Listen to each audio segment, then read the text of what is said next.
قوة الا بالله العلی العظیم.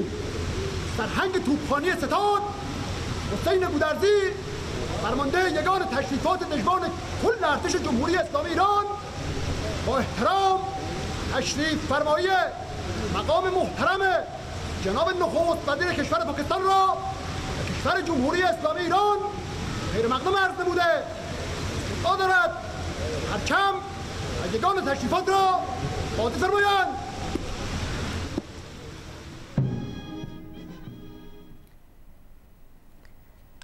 وزیر خزانہ محمد اورنگزیب کا کہنا ہے کہ بجٹ میں تنخواہ دار طبقے پر ٹیکس کا بوجھ کم کرنے پر اقدامات کر رہے ہیں. دنیا پاکستان کی معاشی بہتری کا نہ صرف اعتراف کر رہی ہے بلکہ معاشی بہتری کی رفتار پر حیران بھی ہے. اسلام آباد میں تقریب سے خطاب میں وزیر خزانہ نے کہا بجٹ میں بہت بولڈ اسٹیپس لینے جا رہے ہیں کیونکہ بجٹ میں صرف آمدنی اور اخراجات دکھانا نہیں ہے بلکہ اسٹریٹجک ڈائریکشن بھی دکھانی ہے کہ معیشت کہاں اور کس طرف جا رہی ہے.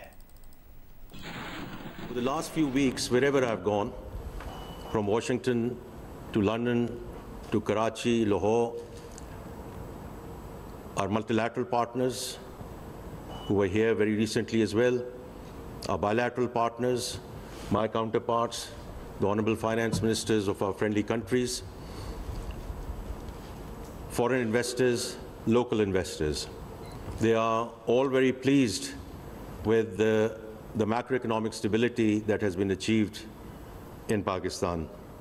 The other thing that some of them mention, that they are pleasantly surprised at the speed with which this has happened and the levels that we have achieved, whether it's on the inflation side, the policy rate, other macro indices that you know well. The transformation itni important hai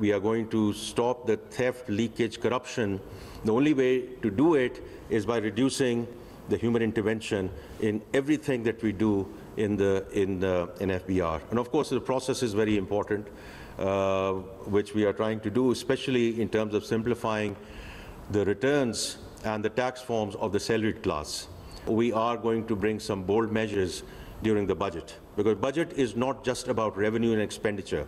Budget has to be providing the strategic direction of where the economy is and where it is headed.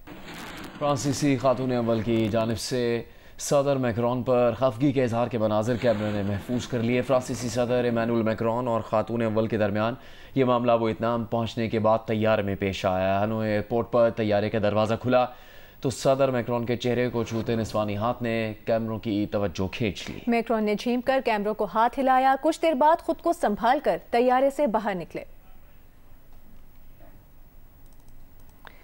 یہ مناظر آپ دیکھ سکتے ہیں فرانسیسی خاتون اول کی جانب سے صدر میکرون پر خفگی کے اظہار کے مناظر کیمرے نے محفوظ کیے. فرانسیسی صدر میکرون اور خاتون اول کے درمیان یہ معاملہ ویتنام پہنچنے کے بعد طیارے میں پیش آیا. ہنوئی ایئرپورٹ پر طیارے کا جب دروازہ کھلا تو صدر میکرون کے چہرے کو چھوتے نسوانی ہاتھ نے کیمروں کی توجہ حاصل کی. میکرون نے جھیم کر کیمروں کو ہاتھ ہلایا اور کچھ دیر بعد انہیں خود کو سنبھالا اور پھر وہ طیارے سے باہر نکلتے ہیں. وزیر اطلاعات سندھ شرجیل انعام میمن نے کہا کہ مورو کے احتجاج میں فائرنگ سے مرنے والے 2 افراد کو مظاہرین کی گولیاں لگی تھیں. کراچی میں نیوز کانفرنس کے دوران شرجیل میمن نے کہا کہ مظاہرین کی ہلاکت کے بعد حکومت کے خلاف میتیں نہ دینے کا بیانیہ بنایا گیا ہے. جن لوگوں نے منہ پہ ڈھانپے ہوئے تھے انہوں نے وہاں پہ پولیس پر پتھراؤ کیا, پولیس پہ فائرنگ کی. اس میں کچھ ایسے لوگ تھے جو سندھی اور سرائکی میں بھی بات نہیں کر رہے تھے, ان کی لینگویج کچھ اور تھی. تو اس مظاہرے میں کچھ ایسے لوگ بھی آئے جو کہ غیر مقامی افراد تھے. مظاہرین کے پاس جدید اسلحہ ایسا تجدید مادہ تھا جس سے لگ بھی رہا تھا کہ کچھ لوگوں سے کہ وہ غیر ملکی ہیں. جو ان کی اپنی فائرنگ سے زخمی تھے وہ دم توڑ گئے. انہوں نے پوری سوشل میڈیا پہ ایک جھوٹا ایک نیریٹو کریٹ کیا, اور نیریٹو یہ کریٹ کیا کہ پولیس جو ہے وہ ڈیڈ باڈیز بھی نہیں دے رہی ہے. نوشہر و فیروز کی عدالت نے مظاہرین کی میتوں سے متعلق عدالتی حکم پر عمل نہ کرنے پر ایس ایس پی کو شو کاز نوٹس جاری کر دیا ہے. سماعت کے دوران سیشن جج نوشہر و فیروز نے کہا کہ پولیس نے جاں بحق مظاہرین کی میتیں ورثاء کے حوالے کرنے کی کوشش ہی نہیں کی. عدالت کا واضح حکم تھا کہ لاش ورثاء کو دیں یا کسی این جی او کی معرفت تدفین کی جائے. ایس ایس پی نوشہر و فیروز 29 تاریخ تک جواب جمع کروائیں.